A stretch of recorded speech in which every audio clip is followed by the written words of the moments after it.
दोस्तों नमस्कार। Mooknayak India TV से मैं हूं भास्कर सिंह। दोस्तों, छगन भुजबल जो अजीत पवार गुट के कद्दावर नेता और महाराष्ट्र सरकार में एक मंत्री भी है, अभी शरद पवार को मिलने गए। शरद पवार गुट में शामिल होने की उनकी मंशा है और ऐसी लोगों में चर्चा है। राजनीतिक हलचल अभी बढ़ गई है, सियासी हलचल अभी बढ़ गई है। छगन भुजबल एक बहुत बड़े कद्दावर नेता है और उनके साथ में कई एमएलए भी है और शरद पवार गुट में वो भी शामिल हो सकते हैं, ऐसी जोरदार चर्चा है। और आज ही वो मिलने के लिए गए थे। रिजर्वेशन एक बहाना हो सकता है, तो रिजर्वेशन के बारे में उनसे मिलने के लिए गए थे, लेकिन रिजर्वेशन एक बहाना है।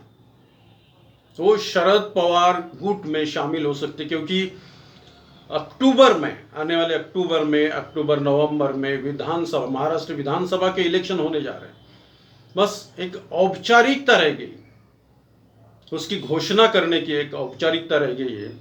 और दूसरी तरफ देखा जाए तो अभी अगर से सर्वे किया जाए इस विधानसभा इलेक्शन का, तो अभी कौन चुनकर आ सकता है, कौन सी पार्टी चुनकर आ सकती है।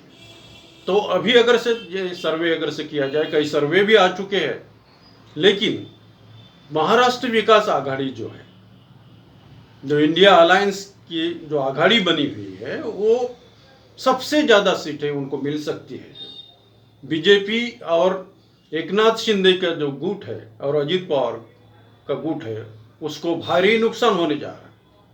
क्योंकि 2024 का जो इलेक्शन, जो अभी लोकसभा का इलेक्शन हुआ था, उसमें आपने देख लिया था कि जो जनता है इस महाराष्ट्र की, उसका कॉल यानी किसके तरफ है। जनता ने अब दिखा दिया था कि भाई वो अभी बीजेपी से असंतुष्ट है, बीजेपी के बारे में असंतोष फैला हुआ है लोगों में। बीजेपी सरकार ने, या चाहे केंद्र की हो या राज्य की हो, इतनी महंगाई बढ़ा दी है, बेरोजगारी बढ़ा दी है, कई समस्या, विकराल समस्या है लोगों के सामने। ऐसी समस्या है और लोग फेस नहीं कर पा रहे। गरीबी बढ़ गई, भ्रष्टाचार बढ़ गया है, महंगाई बढ़ गई, बेरोजगारी बढ़ गई बेतहाशा, सिलेंडर के दाम बढ़ गए, पेट्रोल के दाम बढ़ गए। कहाँ तक जनता इसको सह पाएगी। और इसलिए अभी बीजेपी से नाराज है, असंतुष्ट है, असंतोष फैला हुआ है लोगों में। और यही कारण है कि अभी राज्य में, स्टेट में सियासी हलचल बहुत तेज हो गई, सरगर्मी तेज हो गई। कई एकनाथ शिंदे के कई एमएलए, अजीत पवार गुट के कई एमएलए अभी वो इंडिया अलायंस में जा रहे हैं और एनडीए अभी टूट के कगार पर है। बीजेपी 160-170 सीटें मांग रही। एकनाथ शिंदे को क्या मिलेगा, अजीत पवार को क्या मिलेगा? 288 सीटें हैं। तो ये जो उनमें भी अभी एक तकरार जारी है। तो अभी ऐसा एक सर्वे बन चुका है कि अभी आने वाले इलेक्शन में महाराष्ट्र में सरकार बदल जाएगी।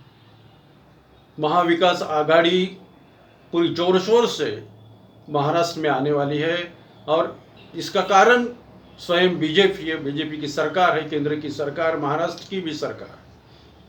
उन्होंने जो काम किया वो जनहित में कुछ भी नहीं किया। लोग परेशान हो चुके हैं। और ऐसे में छगन भुजबल जैसे कद्दावर नेता जो अजीत पवार गुट में है, वो शरद पवार से मिलने जाते हैं। रिजर्वेशन तो एक बहाना है, अभी टूट चुकी है, अजीत पवार गुट भी टूट चुका है। छगन भुजबल अभी शरद पवार के साथ एक अलग गेम कर रहे हैं। इसका सीधा मतलब है कि अभी महाराष्ट्र में किसकी सरकार आने वाली है, किसकी सरकार आ सकती है। महाराष्ट्र विकास आघाड़ी को इसका लाभ जरूर मिलेगा। धन्यवाद दोस्तों, आज के लिए बस।